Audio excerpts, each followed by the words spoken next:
Hi friends, இப்போ நம்ம Muthazhagu சீரியலோட review தான் பார்க்க போகிறோம். வாங்க வீடியோக்குள்ளே போகலாம். இதில் ஃபர்ஸ்ட் சீன்லையே எப்படியோ சரவணன் பேச்சோட வீட்டில் வாரிசாக இருந்துட்டு போயிட்டுன்னு சொல்லிட்டு முடிவெடுத்தாலும் இன்னொரு பக்கமும் முத்தலகு கிட்ட தன்னோட குழந்தை எப்படி போச்சு, அது மட்டும் இல்லாமல் முத்தலகோட குழந்தைக்கு என்ன ஆச்சுன்னு சொல்லிட்டு கண்டுபிடிக்கணுன்ற காரணத்துக்காகவே சூசா மூலியமா முத்தலகுக்கு உண்மையாவே தன்னோட குழந்தை சரவணன் இல்லைன்ற விஷயம் தெரியாதுன்றதை கன்ஃபார்ம் பண்ணிக்கிட்டு ரெஜினா எதுக்காக தன்னோட குழந்தைய வாங்கி முத்தலகு கிட்ட கொடுக்கணும், அது மட்டும் இல்லாமல் அவங்களோட குழந்தைய அவங்க என்னதான் பண்ணாங்கன்னு சொல்லிட்டு உண்மையை கண்டுபிடிக்கணுன்ற காரணத்துக்காக முத்தலகுக்கு பிரசவம் பண்ண டாக்டரை பார்த்து இதை பத்தி பேசலாம்னு சொல்லிட்டு அவங்களோட ஹாஸ்பிட்டலுக்கு போகும்போது தான் அப்போ ரெஜினாவும் அஞ்சலியும் முத்தலுக்கு இப்போ ஏலகிரி போற ட்ரிப்ல கண்டிப்பா மீனாட்சியை கூட்டிட்டு போக கூடாதுன்ற காரணத்துக்காக மீனாட்சிக்கு யாராவது தாய்ப்பால் கொடுப்பாங்களான்னு சொல்லிட்டு அதே டாக்டர் கிட்ட பேச வந்திருக்காங்க. ஆனா அப்போ இப்படி இவங்க ரெண்டு பேருமே டாக்டர் கிட்ட பேச வந்திருக்கிறத கவனிச்ச தனமும் அவங்க என்னதான் பேசுறாங்கன்னு சொல்லிட்டு கேட்கறதுக்காக அவங்க யாருக்குமே தெரியாம ஒளிஞ்சு நின்று அவங்க பேசுறது எல்லாத்தையுமே ஒட்டு கேட்டுட்டு இருக்க. அப்போ இந்த மாதிரி தானோ ஒளிஞ்சு நின்று தாங்க பேசுறது எல்லாத்தையுமே ஒட்டு கேட்டுட்டு இருக்காங்கன்னு சொல்லிட்டு கொஞ்சம் கூட ஐடியாவே இல்லாம அஞ்சலி எப்பவும் போலியா அந்த டாக்டர் கிட்ட அவங்களுக்கு தேவையான ஹெல்ப் கேட்கறாங்க. ஆனா அந்த டாக்டரோ இதுக்கப்புறமா கண்டிப்பா அஞ்சலிக்கு ரெஜினாவுக்கு எந்த விதத்திலயும் உதவி செய்யக்கூடாதுன்னு சொல்லிட்டு ஏற்கனவே முடிவெடுத்த காரணத்துக்காக அவங்களுக்கு நீங்க என்ன சொன்னாலும் உதவி நான் உங்களுக்கு செய்யவே மாட்டேன்னு சொல்லிட்டு மறுக்கிறாங்க. உடனே இதனால கோவப்பட்ட அஞ்சலியும் அந்த டாக்டரை மிரட்டுற மாதிரி பேச, ஆனா அந்த டாக்டரோ அவங்கள பார்த்து பயப்படுற மாதிரியே தெரியல. அது மட்டும் இல்லாம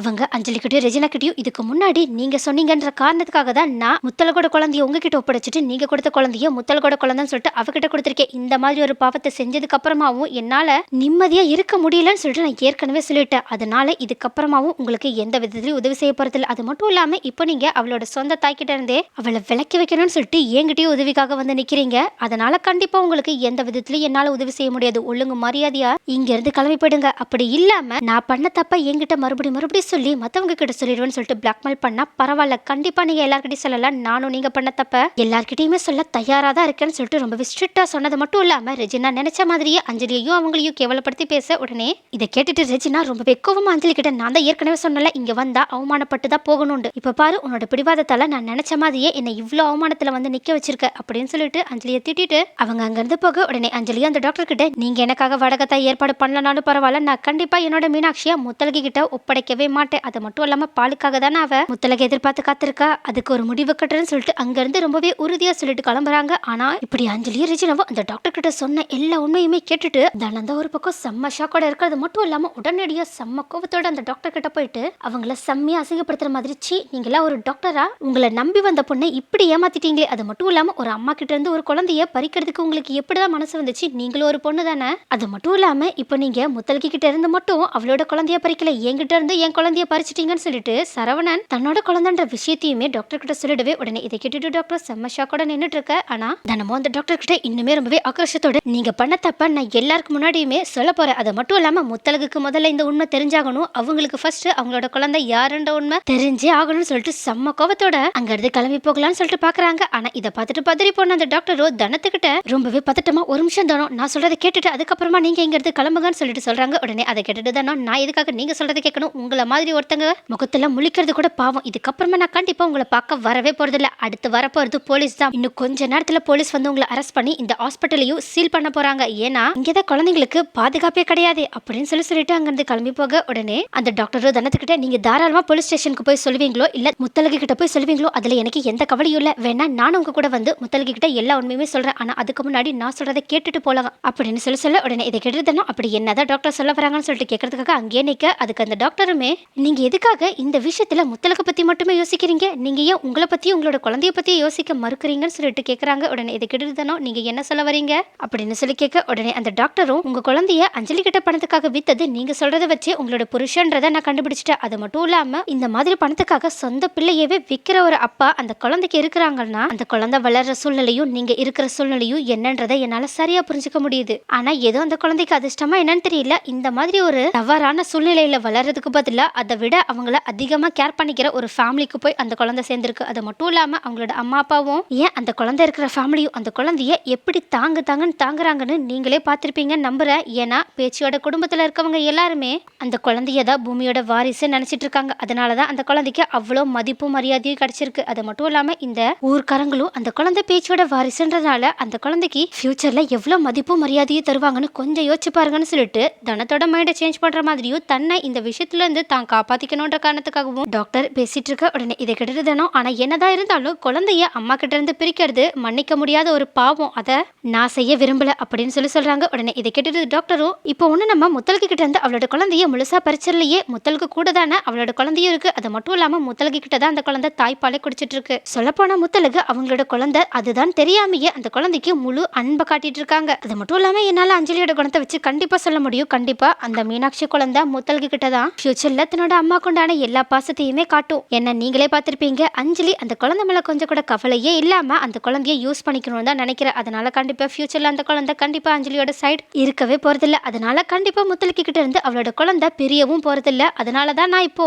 இந்த உண்மையை யார்கிட்டயுமே சொல்லாம அமைதியா உட்கார்ந்துருக்கேன். அது மட்டும் இல்லாம நீங்க சொன்னதை வச்சு சரவணன் இப்போ நீங்க பாத்துக்கிற அளவுக்கு பக்கத்துல தான் இருக்கான்னு எனக்கும் நல்லா புரியுது. அதனால நீங்க எதுக்காக அந்த குழந்தையோட எதிர்காலத்தை யோசிச்சு பார்த்துட்டு உங்களுக்கு தெரிஞ்ச உண்மையை அப்படியே மறைச்சிடக்கூடாது அப்படின்னு சொல்லி கேட்க, உடனே இதை கேட்டுறதுன்னா ரொம்பவே குழப்பமா நின்றுட்டு இருக்க அந்த டாக்டரோ, இதுக்கப்புறமும் உங்களுக்கு உண்மையை சொல்லணும்னா கண்டிப்பா போய் சொல்லுங்க, நானும் உங்க கூட வந்து சொல்றேன். ஆனா சொன்னதுக்கு அப்புறமா என்ன நடக்கும்னு கொஞ்சம் யோசிச்சு பாருங்க. உங்களோட குழந்தைய மறுபடியும் உங்ககிட்டயே திருப்பி கொடுத்துருவாங்க. அஞ்சலி கிட்ட இருக்க குழந்தைய முத்தலகு கிட்ட கொடுத்துருவாங்க. நானு அஞ்சலி ரெஜினானு எல்லாருமே ஜெயிலுக்கு போவோம். ஆனா எனக்கு அதை பத்தி கவலை இல்லை. ஆனா நீங்க உங்களோட குழந்தைய பத்தியும் உங்களை பத்தி கொஞ்சம் யோசிச்சு பாத்தீங்களா? ஒருவேளை உங்களோட குழந்தை மறுபடியுமே உங்க வீட்டுக்கே வந்தா உங்களோட புருஷன் மறுபடியும் அந்த குழந்தைய திருடி வித்துற மாட்டான்னு என்ன நிச்சயம் அப்படின்னு சொல்லி கேட்க, உடனே இதை கேட்டுதானே மனசுக்குள்ளேயே ஆமா அந்த ஆள் அப்படி பண்ணாலும் பண்ணுவா, ஏன்னா அவன் பணத்துக்காக என்ன வேணாலும் பண்ணுவானே, ஏன் என்னையே வித்தாலும் வித்துருவான்னு சொல்லிட்டு யோசிச்சு பார்த்துட்டு ரொம்பவே தயங்கி அந்த டாக்டர் கிட்ட, ஆனாலும் என்னோட குழந்தையோட நல்லதுக்காக யோசிச்சாலும் உண்மையை மறைக்கிறது எனக்கு ரொம்ப பெரிய தப்புன்னு தோணுது அப்படின்னு சொல்ல, உடனே அந்த டாக்டரும் நல்லதுக்காக உண்மையை மறைக்கலாம், உங்களோட குழந்தை நல்லா வாழணும்னா நீங்க இந்த உண்மையை மறைச்சுதான் ஆகணும் அப்படின்னு சொல்ல, உடனே தினமும் ரொம்பவே குழப்பமா அங்கிருந்து கிளம்பி போறாங்க. அது மட்டும் இல்லாம மனசுக்குள்ளேயே கண்டிப்பா என்னோட குழந்தையோட நல்லதுக்காக நான் அந்த டாக்டர் சொன்ன மாதிரியே இந்த உண்மையை பேசாம எல்லார்கிட்ட இருந்து மறைச்சிடறேன். ஆனாலும் முத்தலகு கிட்ட இருந்து முத்தலகோட குழந்தைய பிரிக்கிற மாதிரி அஞ்சலி இதுக்கப்புறமா எந்த முடிவு எடுக்க கூடாது, அதுக்கு ஒரு வழி பண்ணியாகணும்னு சொல்லிட்டு உடனடியா பேச்சோட வீட்டுக்கு போயிட்டு அஞ்சலியை கூப்பிட்டு அவங்க கிட்ட ஒரு முக்கியமான விஷயமா தனியா பேசணும்னு சொல்றாங்க. ஆனா அஞ்சலியோ ஏற்கனவே வடகத்தாய் தனக்கு கிடைக்காததுனால செம்ம கடுப்புல இருக்க தனம் இப்படி தன்னை ரொம்பவே அதிகாரமா கூப்பிடுறத பார்த்துட்டு இன்னுமே ரொம்பவே கோவத்தோட தனத்துக்கிட்ட, நீ எதுக்காக என்கிட்ட பேசணும், அது மட்டும் இல்லாம என்கிட்ட பேசுற அளவுக்கு உனக்கு அவ்வளவு தகுதி கிடையாது, அது மட்டும் இல்லாம இதுக்கப்புறமா என்கிட்ட இந்த மாதிரி அதிகாரமா பேசி என்ன தனியா பேசுறதுக்காக கூப்பிட்ட, அவ்வளவுதான் உன்னோட தகுதி என்னன்றத புரிய வைக்க வேண்டியது இருக்கும் அப்படின்னு சொல்ல, உடனே இதை கிட்டதானோ செம்ம கெத்தா அஞ்சலி கிட்ட, நானே உங்களோட தகுதி என்னன்னு புரிய வைக்கிறதுக்காக தான் உங்ககிட்ட வந்து பேசணும்னு சொல்றேன், ஏன்னா நான் மீனாட்சியை பத்தியோ சரவணனை பத்தியோ உங்ககிட்ட பேச வந்திருக்கேன் அப்படின்னு சொல்றாங்க. உடனே இப்படிதானோ தன்கிட்ட இந்த மாதிரி ஒரு டோன்ல பேசுறதை கேட்டுட்டோம், அதே சமயம் மீனாட்சியை பத்தி பேச வந்திருக்கேன்னு சொல்லிட்டு சொன்னதை கேட்டுட்டோம் அஞ்சலி செம்மையா பதட்டப்பட்டது மட்டும் இல்லாம அவங்க கிட்ட ரொம்பவே தயக்கத்தோடையும் பதட்டத்தோடையும் என்ன விஷயம், எதுக்காக என்கிட்ட இப்படி பேசுற, அது மட்டும் இல்லாம எதை பத்தி என்கிட்ட பேசணும்னு சொல்லி கேட்க, உடனே தனமும் சுத்தி முத்தி பார்த்துட்டு அவங்க பேசுறதை யாருமே கேட்கலன்னு சொல்லிட்டு உறுதி செஞ்சதுக்கு அப்புறமா அஞ்சலி கிட்ட, நீங்க மீனாட்சி வச்சும் சரவணனை வச்சும் என்னென்ன தில்லுமுள்ளு வேலை எல்லாம் பண்ணீங்கன்னு சொல்லிட்டு எனக்கு நல்லாவே தெரியும், அது மட்டும் இல்லாம நான் இப்போ அந்த டாக்டரை பார்த்துட்டு தான் இங்க உங்ககிட்ட வந்து பேசிட்டு இருக்கேன்னு சொல்றாங்க. உடனே இதை கேட்டுட்டு அஞ்சலி செம்ம பயத்தோட தனத்துக்கிட்ட, இப்போ உனக்கு என்னதான் வேணும், பணம் நகை ஏதாவது வேணுமான்னு சொல்லி கேட்க, உடனே தனமும் அதெல்லாம் ஒண்ணும் வேண்டாம், நான் சொல்றதை மட்டும் நீங்க செஞ்சா போதும், நான் கண்டிப்பா இந்த உண்மையை யார்கிட்டயும் கடைசி வரைக்கும் சொல்லவே மாட்டேன்னு சொல்றாங்க. உடனே இதை கேட்டுட்டு அஞ்சலி என்ன விஷயம் சொல்லி கேட்க, உடனே தனமும் இதுக்கப்புறமா நீங்க மீனாட்சியா முத்தலகு கிட்ட இருந்து பிரிக்கிற மாதிரி எந்த ஒரு வேலையும் பண்ணக்கூடாது, சொல்ல போனா இப்ப கூட ஏலகிரி ட்ரிப்புக்காக போறாங்களே, அப்போ மீனாட்சியா முத்தலகு கிட்ட கொடுத்து விடணும், அது மட்டும் இல்லாம இதுக்கப்புறமா கண்டிப்பா முத்தலகு மட்டும்தான் மீனாட்சிக்கு தாய்ப்பால் கொடுக்கணும், நீங்க அதுக்காக வேற ஒரு ஆளை ரெடி பண்ணவே கூடாது. அப்புறம் எல்லாத்துக்கும் மேல இதுக்கப்புறமா மீனாட்சி தான் முத்தலகோட அம்மா, ஓகேவா, நீங்க வேணா பேருக்கு அம்மாவா இருந்திருப்பாங்க, ஏன்னா உண்மையான அம்மா முத்தலகு தானே அப்படின்னு சொல்ல, உடனே இதை கேட்டுட்டு அஞ்சலி செம்ம கோபத்தோட, நீ எதுக்காக இப்படி எல்லாம் பண்ணிட்டு இருக்க, உனக்கு உண்மை தெரிஞ்சிச்சுன்னு சொல்லிட்டு நான் கொஞ்சம் பதட்டப்பட்டது என்னமோ உண்மைதான், ஆனா எந்த காரணத்துக்காகவும் நான் மீனாட்சியை யார்கிட்டயும் விட்டு தரவே மாட்டேன், முக்கியமா அந்த முத்தலகு கிட்ட அப்படின்னு சொல்லிட்டு, அம்மா உனக்கு என்ன அவன் மேல அவ்வளோ அக்கறை, உனக்கு வேணும்னா பணத்தை வாங்கிட்டு போ, நான் எவ்வளவு பணம் வேணாலும் தரேன், ஏன் நீ எத்தனை தடவை கேட்டாலும் தரேன், பட் இப்படி இந்த உண்மை தெரிஞ்சிச்சுன்னு சொல்லிட்டு என்கிட்ட பிளாக்மெயில் பண்ணி எப்படியாவது என் பொண்ணை முத்தலகு கிட்ட சேர்த்து வைக்கணும்னு மட்டும் நினைச்சிடாத, ஏன்னா அதை நான் நடக்க விடவே மாட்டேன்னு சொல்றாங்க. உடனே இதை கெடுதானமோ சிரிச்சுக்கிட்டே, நீ ரொம்ப பெரிய முட்டாளுன்றதை எனக்கு நிரூபிச்சிட்ட, ஏன்னா நான் இப்போ பணத்துக்காக உங்ககிட்ட வந்து இப்படி பேசணுன்ற அவசியம் எனக்கு இல்லைன்றது உனக்கு எப்பதான் புரிய போகுதுன்னு தெரியல, என்னை பொறுத்த வரைக்கும் ஒரு அம்மாவையும் குழந்தையும் பிரிக்கவே கூடாது, ஏன்னா ஒரு குழந்தைய பிரிஞ்ச வழி எனக்கு மட்டும் தான் தெரியும் அப்படின்னு சொல்லிட்டு மனசுக்குள்ளேயே சரவணனை பத்தி யோசிச்சு பார்த்துட்டு ரொம்பவே ஃபீல் பண்ணது மட்டும் இல்லாம அஞ்சலி கிட்ட, நான் சொன்ன மாதிரி பண்ணலன்னா நான் இப்பவே முத்தலகு கிட்டயும் பூமி கிட்டயும் இந்த பேச்சோட குடும்பத்துக்கிட்டையும் நீ பண்ண எல்லா வேலையுமே போய் சொல்லிடுவேன் அப்படின்னு சொல்லி மிரட்டுறாங்க. உடனே இதை கேட்டுட்டு தானோ கண்டிப்பா இதை பண்ணாலும் பண்ணிடுவாங்கன்னு சொல்லிட்டு அஞ்சலி செம்ம பயத்தோட வேற வழியே இல்லாம தனம் சொல்றது எல்லாத்துக்குமே ஒத்துக்கிறேன்னு சொல்லிட்டு அவங்க கிட்ட சொன்னது மட்டும் இல்லாம தயவு செஞ்சு இந்த உண்மையை மட்டும் யார்கிட்டயுமே சொல்லிடாதுன்னு சொல்லிட்டு மறுபடியும் கன்ஃபார்ம் பண்றதுக்காக கேட்க, உடனே தானமோ நான் கண்டிப்பா இந்த உண்மையை வெளியே சொல்ல மாட்டேன், ஆனா என்ன நான் சொல்றதை நீங்க பண்ற வரைக்கும் மட்டும்தான் இந்த உண்மை யாருக்குமே தெரியாம இருக்கும்னு சொல்லிட்டு அங்கிருந்து கிளம்பி போறாங்க. ஆனா இப்படி தனமும் ரெஜினாவும் அவங்களோட ரூம்ல தனியா நின்று பேசுறது எதிர்ச்சியா அந்த பக்கம் வந்த பூமியோ கேட்டுறாங்க. ஆனா என்ன பூமி கடைசியில தான் அவங்க அவங்க 2 பேரும் பேசினது கேட்டதுனால இதுக்கு முன்னாடி அவங்க பேசினது எதுவுமே அவங்களுக்கு தெரியல. கடைசியில தனம் அவங்க கிட்ட இந்த உண்மையை யார்கிட்டயுமே சொல்ல மாட்டேன்னு சொன்னதை மட்டும் தான்